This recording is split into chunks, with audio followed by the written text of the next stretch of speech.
प्यारे भक्तों, आज पौष मास के शुक्ला पक्ष की मंगलवार के दिन आप सभी श्रवण करें। मंगलवार हनुमान जी की व्रत कथा। मंगलवार की व्रत करने और इन कथाओं को श्रवण करने से हनुमान जी की कृपा से भक्तों की सभी मनोकामना पूर्ण हो जाती है। इसलिए बड़े ही श्रद्धा और प्रसन्नचित मन से कथा को पूरा अवश्य सुने। भगवान आप सबकी, हमारी सभी भक्तों की हर मनोकामना को पूर्ण करे। तो आइए भक्तों, रसपान करें इस पावन कथा की।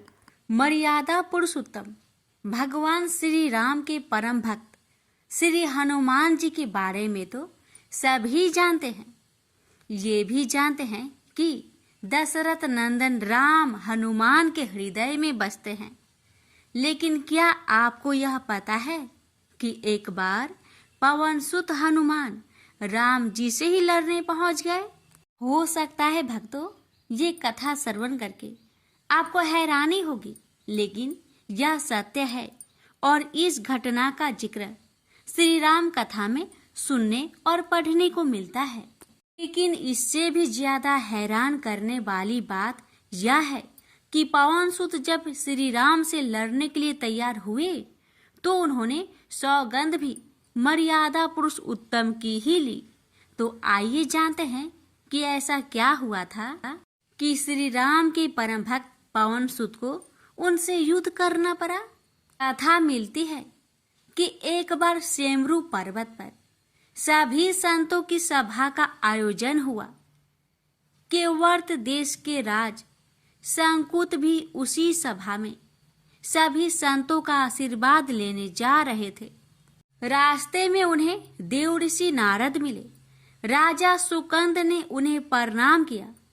इस पर श्री नारद जी ने उन्हें आशीर्वाद देकर यात्रा का प्रयोजन पूछा। राजा सुकंद ने उन्हें संत सभा के आयोजन की बात बताई। इस पर नारद मुनि ने कहा, अच्छा है, संतों की सभा में जरूर जाना चाहिए। ऐसा कहकर सुकंद को जाने का आदेश दिया। सुकंद जैसे ही सभा में जाने के लिए प्रस्थान करने लगे, तैसे ही नारद जी ने उन्हें आवाज दी। इसके बाद कहा कि जिस सभा में जा रहे हो उसमें सभी को प्रणाम करना, लेकिन ऋषि विश्वामित्र का अभिवादन बिल्कुल भी मत करना। इस पर सुकंद ने पूछा कि यह तो उचित नहीं है। तब श्री नारद जी ने कहा कि तुम भी राजा हो, वो भी पहले राजा ही थे, अब संत हो गए हैं, मत करना प्रणाम। राजा सुकंद ने किया भी ठीक वैसा ही। सभा के समाप्त होते ही विश्वामित्र जी श्री राम से मिलने पहुंचे। वहां पहुंचकर उन्होंने बताया कि उनका अपमान हुआ, वह इसे भूल भी जाते, लेकिन यह तो संत परंपरा का अपमान है। राम जी ने पूछा, गुरुजी क्या हुआ? तब विश्वामित्र जी ने कहा कि मेरा अपमान हुआ है। राम जी ने पूछा, किसने किया है? तब विश्वामित्र जी ने पूछा कि जानकर करोगे भी क्या? इस पर श्री राम जी ने कहा कि गुरुजी, आपके चरणों का सौगंध लेकर प्रतिज्ञा करता हूँ, जो सिर आपके चरणों में नहीं झुका है उसे काट दिया जाएगा। कल सुबह में उसका वध करूंगा। श्री राम की इस सौगंध का जैसे ही राजा सुकंद को पता चला, वह नारद मुनि को ढूंढने लगे। काफी देर तक वह परेशान रहे, लेकिन नारद मुनि उन्हें मिल ही नहीं रहे थे। व्याकुल होकर जब वह रोने लगे, तब नारद जी प्रकट हुए। सुकंद ने हाथ जोड़कर उन्हें सारी बात कह सुनाई, साथ ही प्राण दान की विनती की। इस पर नारद जी ने उन्हें माता अंजनी की शरण में जाने की सलाह दी। ये भी कहा कि अगर उन्होंने तुम्हें बचाने का वचन दे दिया तो तुम जरूर बच जाओगे, लेकिन यह भी कहा कि वह किसी को यह नहीं बताएंगे कि नारद जी ने उन्हें यह सलाह दी है। राजा सुकंद के रोने की आवाज सुनकर माता अंजनी बाहर पहुंची। तब उन्होंने कहा कि माता, मुझे बचा ले, अन्यथा विश्वामित्र जी मुझे मार डालेंगे। ईश्वर माता अंजनी ने सुकंत को उसके प्राण बचाने का वचन दिया। उन्होंने कहा कि तुम शरण में हो, तुम्हें कोई नहीं मार सकता। इसके बाद राजा सुकंत को विश्राम करने के लिए कहा। शाम ढले जब हनुमान जी माता अंजनी के पास पहुंचे तो उन्होंने सारी बात बताई, लेकिन सुकंत को बुलाने से पहले पवन सुत से सौगंध लेने को कहा। तब श्री हनुमान जी ने कहा कि वह श्री राम के चरणों की सौगंध लेते हैं कि वह सुकंत के प्राणों की रक्षा करेंगे। तब माता अंजनी ने राजा को बुलाया। हनुमान जी ने पूछा, कौन तुम्हें मारना चाहता है? तब सुकंत ने बताया कि श्री राम उन्हें मार डालेंगे। इतना सुनते ही माता अंजनी हैरान रह गई। उन्होंने कहा कि तुमने तो विश्वामित्र जी का नाम लिया था। तब राजा ने कहा कि नहीं, वो तो मरवा डालना चाहते हैं, लेकिन मारेंगे तो राम ही। हनुमान जी ने राजा सुकंत को उनकी राजधानी में छोड़ा और श्री राम के दरबार में पहुंचे। वहां पहुंचकर उन्होंने राम जी से पूछा कि वह कहाँ जा रहे हैं।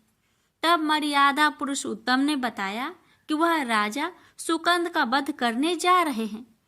तब हनुमान जी ने कहा, प्रभु उसे मत मारिए। राम जी ने कहा कि वह तो अपने गुरु की सौगंध ले चुके हैं, आप पीछे नहीं हट सकते। हनुमान जी ने कहा, प्रभु मैंने उसके प्राणों की रक्षा के लिए अपने इष्ट देव यानी कि आपकी सौगंध ली है। तब राम जी कहते हैं, ठीक है, तुम अपना वचन निभाओ, मैं तो उसे मारूंगा। हनुमान जी राजा सुकंत को लेकर पर्वत पर पहुंचे और राम नाम का कीर्तन करने लगे। उधर राम जी राजा सुकंत को मारने के लिए उनकी राजधानी पहुंचे, लेकिन वह नहीं मिले। तो वह उन्हें ढूंढते हुए पर्वत पर पहुंचे। वहां हनुमान राम मंत्र का जप कर रहे थे। राम जी को देखते ही सुकंत डर गए। उन्होंने कहा कि अब तो राम जी उसे मार ही डालेंगे। वह बार बार हनुमान जी से पूछता कि बच जाएंगे हम। तब उन्होंने कहा कि राम मंत्र का जप करते रहो और निश्चिंत रहो, भगवान नाम पर पूरा भरोसा रखो। लेकिन वह काफी डरे हुए थे, तो हनुमान जी ने सुकंत को राम नाम मंत्र के घेरे में बैठा दिया। इसके बाद राम नाम जपने लगे। राम जी ने राजा सुकंत को देखकर जब बाण चलाना शुरू किया तो वह राम नाम के मंत्र के आगे विफल हो जाते। राम जी हताश हो गए कि क्या करे। यह दृश्य देखकर श्री लक्ष्मण जी को लगा कि हनुमान जी भगवान राम को परेशान कर रहे हैं, तो उन्होंने स्वयं ही हनुमान जी पर बाण चला दिया। लेकिन यह क्या, उस बाण से पवन सुत के बजाय श्री राम मूर्छित हो गए। यह देखते ही लक्ष्मण जी दौड़ पड़े और देखते ही कि बाण तो हनुमान जी पर चलाया था, लेकिन मूर्छित राम जी कैसे हो गए। तब उन्होंने देखा कि पवन सुत के हृदय में तो श्री राम बसते हैं। राम जी जैसे ही होश में आए, वह हनुमान जी की ओर दौड़ पड़े। उन्होंने देखा कि उनकी छाती से रक्त बह रहा है। वह हनुमान जी का दर्द देख नहीं पा रहे थे। वह बार बार उनकी छाती पर हाथ रखते और आंखें बंद कर लेते। पवन सुत को होश आया तो उन्होंने देखा कि राम जी की आंखें बंद करके हनुमान जी की छाती पर बार बार हाथ रखते हैं, फिर हनुमान जी के सिर पर हाथ फेरते हैं। तब पवन सुत ने सुकंत को पीछे से निकाला और उसे अपनी गोद में बैठा लिया। तभी राम ने फिर से हनुमान जी की माथे पर हाथ फेरा, लेकिन इस बार वहां पवन सुत की जगह राजा सुकंत थे। राम जी मुस्कुराए और हनुमान जी बोल उठे कि नाथ, अब तो आपने इनके सिर पर हाथ रख दिया है, अब तो सब कुछ आपके हाथ में ही है। इसकी मृत्यु भी और जीवन भी आप ही सुकंत की जीवन की रक्षा करे। राम जी ने हनुमान जी से कहा कि जिसे तुम अपनी गोद में बैठा लो, उसके सिर पर तो मुझे हाथ रखना ही पड़ेगा। लेकिन गुरुजी को क्या जवाब देंगे? तभी हनुमान जी को विश्वामित्र जी सामने से आते दिखाई पड़े। उन्होंने राजा सुकंद से कहा कि जाओ, तब प्रणाम नहीं किया तो क्या हुआ, अब कर लो। राजा ने दौड़कर विश्वामित्र जी का अभिवादन किया। वह भी प्रसन्न हो गए और बोले, राम, इसे क्षमा कर दो। मैंने इसे क्षमा कर दिया, क्योंकि संत का काम मिटाना नहीं बल्कि सुधारना होता है। यह भी सुधर गया है। उन्होंने सुकंद से पूछा कि संत का सम्मान न करने की सलाह तुम्हें किस कुसंग में मिली। राजा सुकंद विश्वामित्र जी से कुछ कहते कि इससे पहले नारद मुनि प्रकट हो गए। उन्होंने सारी घटना कह सुनाई। तब विश्वामित्र जी ने पूछा कि नारद, तुमने ऐसी सलाह क्यों दी? तब नारद जी ने कहा, अक्सर ही लोग मुझसे पूछते थे कि राम बरे या राम का नाम बरा, तो मैंने सोचा कि क्यों न कोई लीला हो जाए कि लोग अपने आप ही समझ ले कि भगवान से अधिक भगवान के नाम की ही महिमा है। प्रेम से बोलिए जय श्री राम। सीता मैया की जय। पवन पुत्र हनुमान की जय। हनुमान जी और उनके पुत्र मकरध्वज की कथा। पवन पुत्र हनुमान बाल ब्रह्मचारी थे, लेकिन मकरध्वज को उनका पुत्र कहा जाता है। यह कथा उसी मकरध्वज की है। वाल्मीकि रामायण के अनुसार लंका जलाते समय आग की तापिश के कारण हनुमान जी को बहुत पसीना आ रहा था। इसलिए लंका दहन के बाद जब उन्होंने अपनी पूंछ में लगी आग को बुझाने के लिए समुद्र में छलांग लगाई, तो उनके शरीर से पसीने की एक बड़ी सी बूंद समुद्र में गिर पड़ी। उस समय एक बड़ी मछली ने भोजन समझ वह बूंद निगल ली। उसके उदर में जाकर वह बूंद एक शरीर में बदल गई। एक दिन पाताल के असुर राज अहिरावण के सेवकों ने उस मछली को पकड़ लिया। जब वे उसका पेट चीर रहे थे, तो उसमें से बानर की आकृति का एक मनुष्य निकला। वे उसे अहिरावण के पास ले गए। अहिरावण ने उसे पातालपुरी का रक्षक नियुक्त कर दिया। यही बानर हनुमान पुत्र मकरध्वज के नाम से प्रसिद्ध हुआ। तब राम और रावण में युद्ध हो रहा था। तब रावण की आज्ञा अनुसार अहिरावण राम लक्ष्मण का अपहरण कर उन्हें पातालपुरी ले गया। उनके अपहरण से बानर सेना भयभीत व शोकाकुल हो गई। लेकिन विभीषण ने यह भेद हनुमान के समक्ष प्रकट कर दिया। तब राम लक्ष्मण की सहायता के लिए हनुमान जी पातालपुरी पहुंचे। तब उन्होंने पाताल के द्वार पर एक बानर को देखा तो वे आश्चर्यचकित हो गए। उन्होंने मकरध्वज से उसका परिचय पूछा। मकरध्वज अपना परिचय देते हुए बोला, मैं हनुमान पुत्र मकरध्वज हूँ और पातालपुरी का द्वारपालक हूँ। मकरध्वज की बात सुनकर हनुमान क्रोधित होकर बोले, यह तुम क्या कह रहे हो दुष्ट? मैं बाल ब्रह्मचारी हूँ, फिर भला तुम मेरे पुत्र कैसे हो सकते हो? हनुमान का परिचय पाते ही मकरध्वज उनके चरणों में गिर गया और उन्हें प्रणाम कर अपनी उत्पत्ति की कथा सुनाई। हनुमान जी ने भी मान लिया कि वह उनका ही पुत्र है, लेकिन यह कहकर कि वे अभी अपने श्री राम और लक्ष्मण को लेने आए हैं। जैसे ही द्वार की ओर बढ़े, वैसे ही मकरध्वज उनका मार्ग रोकते हुए बोला, पिताश्री, यह सत्य है कि मैं आपका पुत्र हूँ, लेकिन अभी मैं अपने स्वामी की सेवा में हूँ, इसलिए आप अंदर नहीं जा सकते। हनुमान ने मकरध्वज को अनेक प्रकार से समझाने का प्रयास किया, किंतु वह द्वार से नहीं हटा। तब दोनों में घोर युद्ध शुरू हो गया। देखते ही देखते हनुमान जी उसे अपनी पूंछ में बांधकर पाताल में प्रवेश कर गए।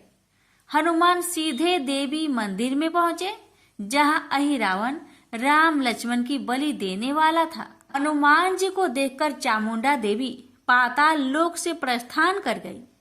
तब हनुमान जी देवी रूप धारण करके वहां स्थापित हो गए।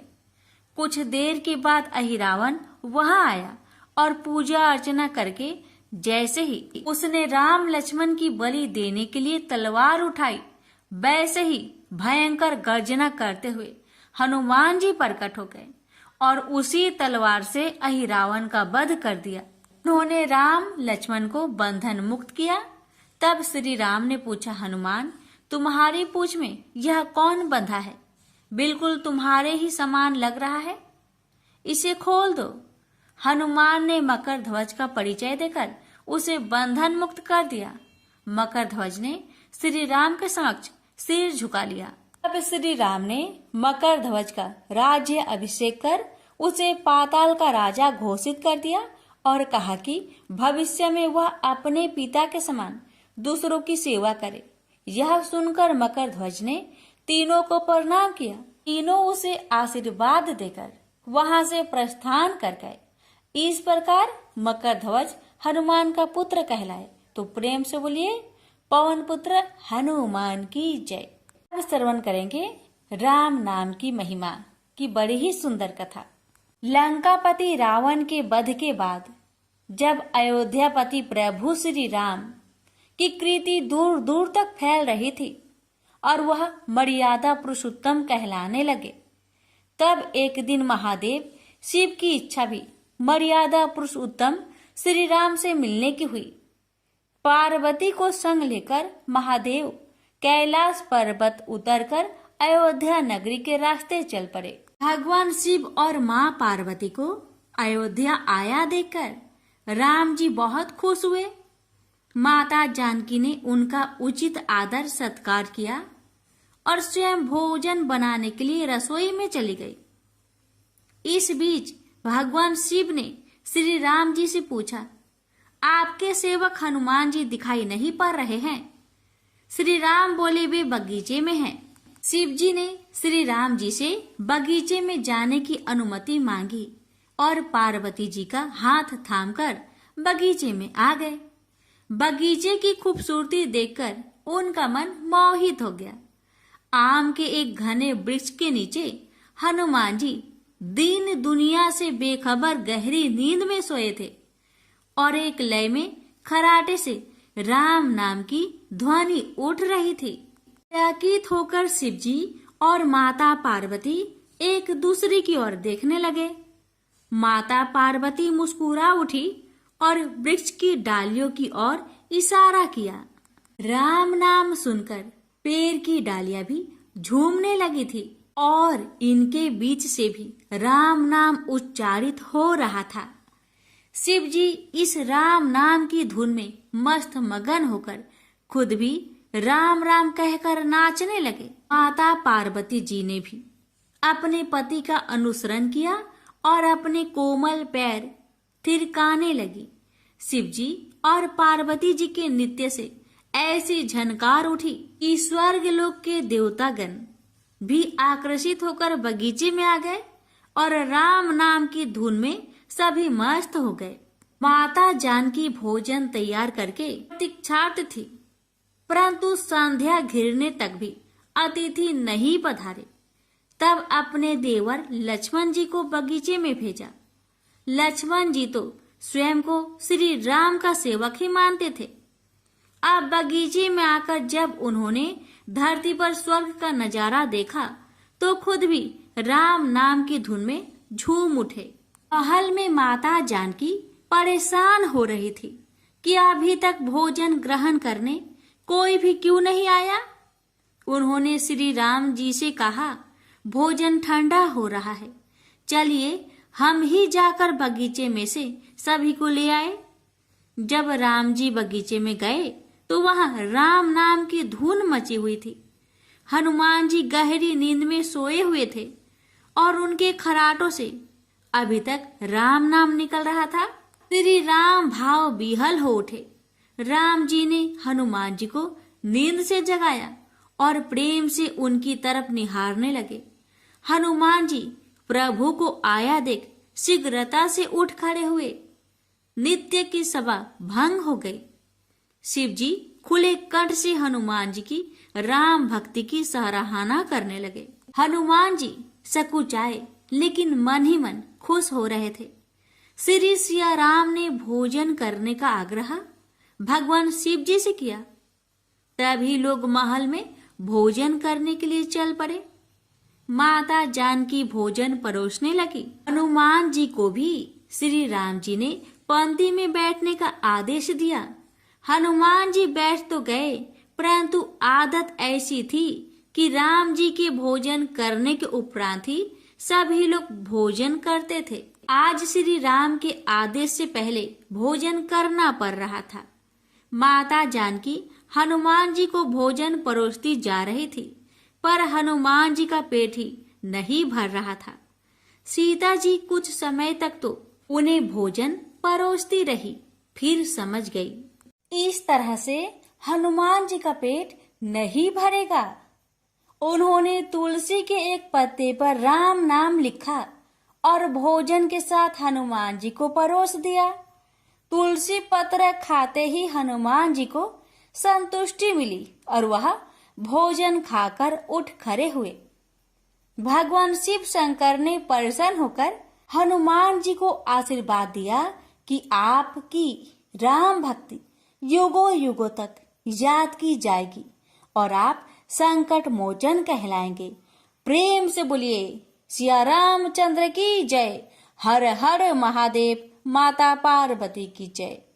हनुमान जी की जय। व्यास जी ने कहा, एक बार नैमिषारण्य तीर्थ में 80,000 मुनि एकत्र होकर पुराणों के ज्ञाता श्री सूत जी से पूछने लगे, हे महामुने, आपने हमें अनेक पुराणों की कथाएं सुनाई हैं। आप कृपा करके हमें ऐसा व्रत और कथा बताइए जिसके करने से संतान की प्राप्ति हो तथा मनुष्य को रोग शोक अग्नि सर्व दुख आदि का भय दूर हो, क्योंकि कलयुग में सभी जीवों की आयु बहुत कम है। फिर इस पर उन्हें रोग चिंता के कष्ट लगे रहेंगे, तो फिर वह श्री हरि के चरणों में अपना ध्यान कैसे लगा सकेंगे। श्री सूत जी बोले, हे मुनियों, आपने लोक कल्याण के लिए बहुत ही उत्तम बात पूछी है। एक बार युधिष्ठिर ने भगवान श्री कृष्ण से लोक कल्याण के लिए यही प्रश्न किया था। भगवान श्री कृष्ण और युधिष्ठिर का संवाद तुम्हारे सामने कहता हूँ, ध्यान देकर सुनो। एक समय पांडवों की सभा में श्री कृष्ण जी बैठे हुए थे। तब युधिष्ठिर ने भगवान श्री कृष्ण से प्रश्न किया, हे प्रभु नंद नंदन गोविंद, आपने मेरे लिए अनेकों कथाएं सुनाई हैं। आज आप कृपा करके ऐसा व्रत या कथा सुनाइए जिसके करने से मनुष्य को रोग चिंता का भय समाप्त हो और उसको पुत्र की प्राप्ति हो। हे प्रभु, बिना पुत्र के जीवन व्यर्थ है। पुत्र के बिना मनुष्य नरकगामी होता है। पुत्र के बिना मनुष्य पितृ ऋण से छुटकारा नहीं पा सकता और ना ही उसका पुण्यक नामक नरक से उद्धार हो सकता है। अतः पुत्रदायक व्रत बतलाइए। श्री कृष्ण भगवान बोले, हे राजन, मैं एक प्राचीन इतिहास सुनाता हूँ, आप उसे ध्यान पूर्वक सुनो। कुंडलपुर नामक एक नगर था। उसमें नंदा नामक एक ब्राह्मण रहता था। भगवान की कृपा से उसके पास सब कुछ था, फिर भी वह दुखी था। उसका कारण यह था कि ब्राह्मण की स्त्री सुनंदा की कोई संतान न थे। सुनंदा पतिव्रता थी, भक्ति पूर्वक श्री हनुमान जी की आराधना करती थी। मंगलवार के दिन व्रत करके अंत में भोजन बनाकर हनुमान जी का भोग लगाने के बाद स्वयं भोजन करती थी। एक बार मंगलवार के दिन ब्राह्मणी गृह कार्य की अधिकता के कारण हनुमान जी को भोग ना लगा सकी, तो इस पर उसे बहुत दुख हुआ। उसने कुछ भी नहीं खाया और अपने मन में प्रण किया कि अब तो अगले मंगलवार को ही हनुमान जी का भोग लगाकर अन्न जल ग्रहण करूंगी। ब्राह्मणी सुनंदा प्रतिदिन भोजन बनाती श्रद्धापूर्वक पति को खिलाती, परंतु स्वयं भोजन नहीं करती और मन ही मन श्री हनुमान जी की आराधना करती। इसी प्रकार 6 दिन गुजर गए और ब्राह्मणी सुनंदा अपने निश्चय के अनुसार भूखी प्यासी निराहार रही। अगले मंगलवार को ब्राह्मणी सुनंदा प्रातः काल ही बेहोश होकर गिर पड़ी। ब्राह्मणी सुनंदा की इस असीम भक्ति के प्रभाव से श्री हनुमान जी बहुत प्रसन्न हुए और प्रकट होकर बोले, सुनंदा, मैं तेरी भक्ति से बहुत प्रसन्न हूँ, तू उठ और वर मांग। सुनंदा अपने आराध्य देव श्री हनुमान जी को देखकर आनंद की अधिकता से विह्वल हो श्री हनुमान जी के चरणों में गिरकर बोली, हे प्रभु, मेरे कोई संतान नहीं है, कृपा करके मुझे संतान प्राप्ति का आशीर्वाद दे, आपकी अति कृपा होगी। श्री महावीर जी बोले, तेरी इच्छा पूर्ण होगी, तेरे एक कन्या पैदा होगी, उसके अष्टांग प्रतिदिन सोना दिया करेंगे। इस प्रकार कहकर श्री महावीर जी अंतर्ध्यान हो गए।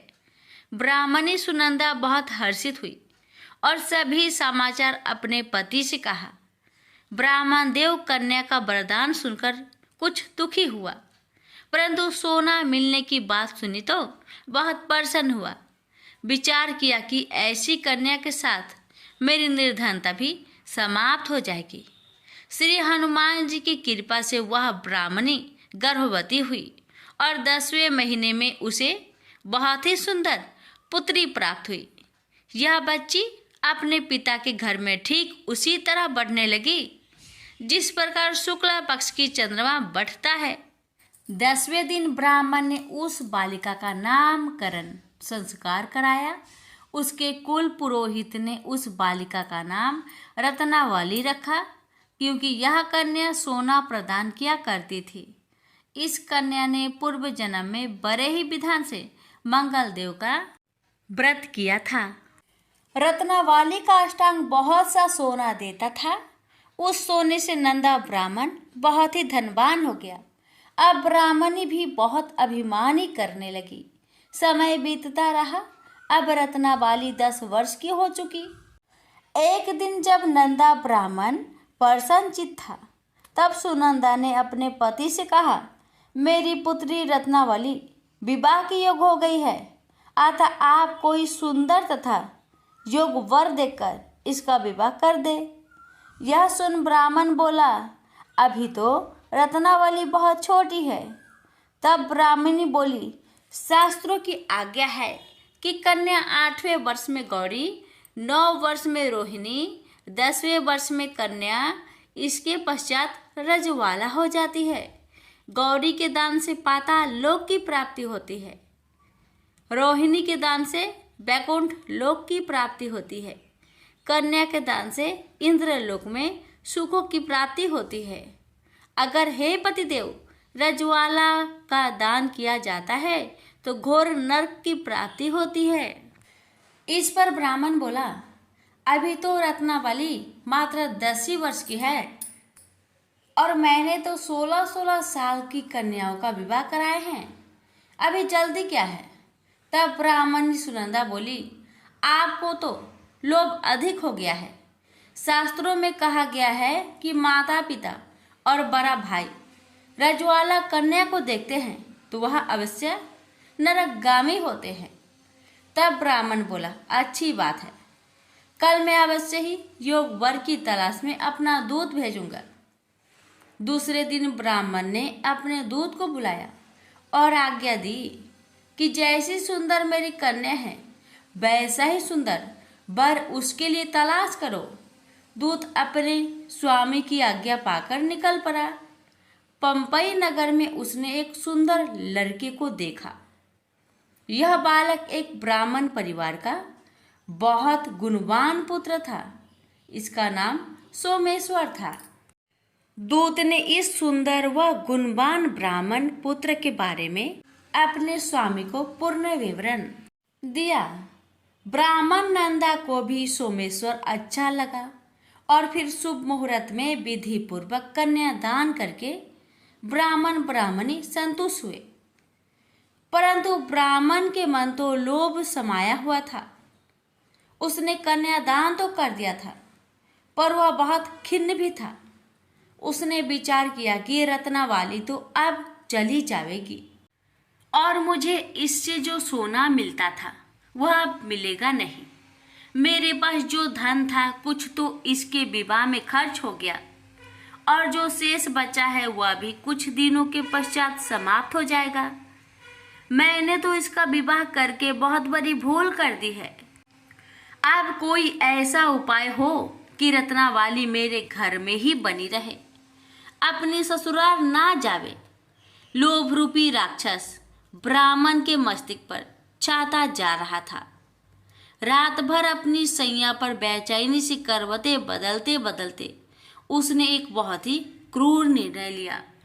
उसने विचार किया कि जब रत्नावली को लेकर उसका पति सोमेश्वर अपने घर के लिए जाएगा तो वह मार्ग में छिपकर सोमेश्वर का वध कर देगा और अपनी लड़की को अपने घर ले आएगा, जिससे नियमित रूप से उसे सोना भी मिलता रहेगा और समाज का कोई मनुष्य उसे दोष भी नहीं दे सकेगा।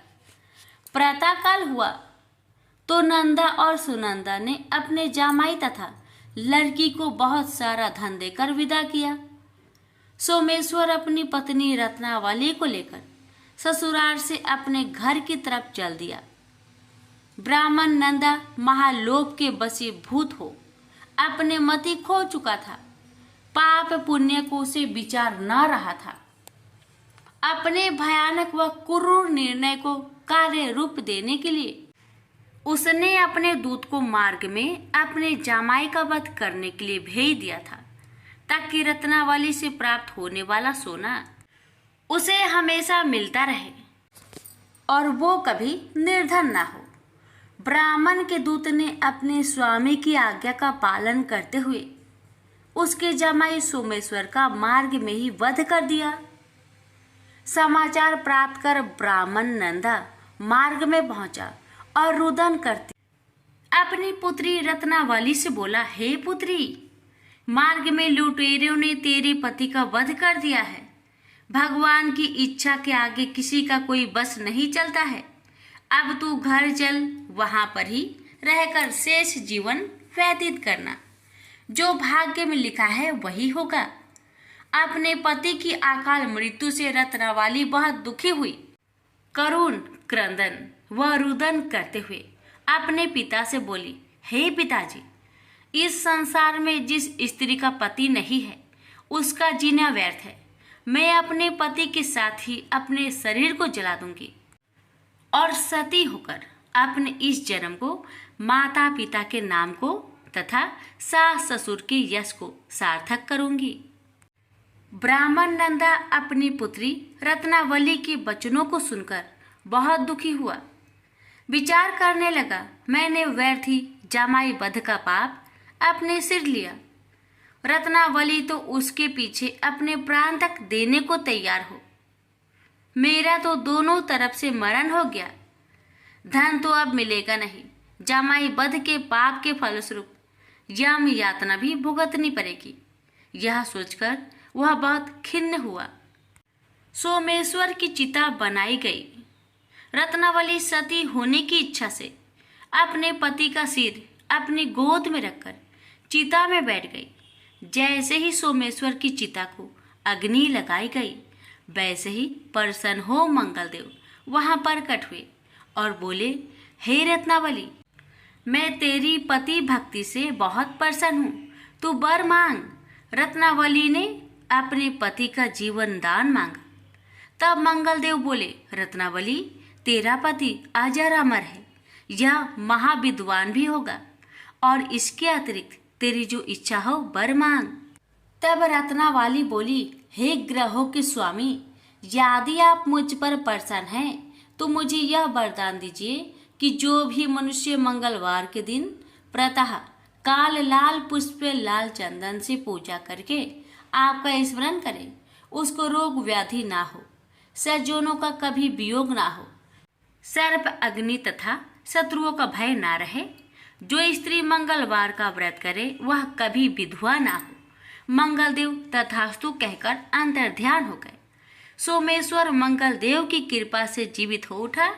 रत्नाबाली अपने पति को पुनः प्राप्त कर बहुत प्रसन्न हुई और मंगलदेव का व्रत प्रत्येक मंगलवार को करके व्रतराज और मंगलदेव की कृपा से इस लोक में सुख ऐश्वर्य को भोगते हुए अंत में अपने पति के साथ स्वर्गलोक को गई। प्रेम से बोलिए मंगल देव की जय। मंगलवार आरती। आरती की जय हनुमान लला की, दुष्ट दलन रघुनाथ कला की। जाके बलि से गिरिवर कापे, रोग दोष जाके निकट न झाके। अंजनी पुत्र महाबलदाई, संतन के प्रभु सदा सहाय। देवीरा रघुनाथ पठाए, लंका जारी सिया सुधिलाए। लंका सौकट समुद्र सिखाई, जाते पवन सुते बार न लाई। लंका जारी असुर संग हारे, सिया राम जी के काज सवारे।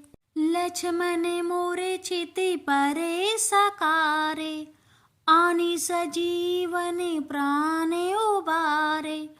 पैठी पाताल तोरी जमकारे, आही रावण की भुजा उखारे। बाएं भुजा असुरी दले मारे, दाहिने भुजा सती जन तारे। सुर नर मुनि जन आरती उतारे, जय जय जय हनुमान उचारे। कंचन थारे कपूर लो छाई, आरती कारत अंजना माई। लंक विध्वंस किन्हीं रघुराई, तुलसीदास प्रभु कीर्ति गाई। जो हनुमान जी की आरती गावे, बसी बैकुंठ परम पद पावे। आरती की जय हनुमान लला की, दुष्ट दलन रघुनाथ कला की। आरती की जय हनुमान लला की, दुष्ट दलन रघुनाथ कला की। प्रेम से बोलिए पवन पुत्र हनुमान की जय। मंगल देव की जय।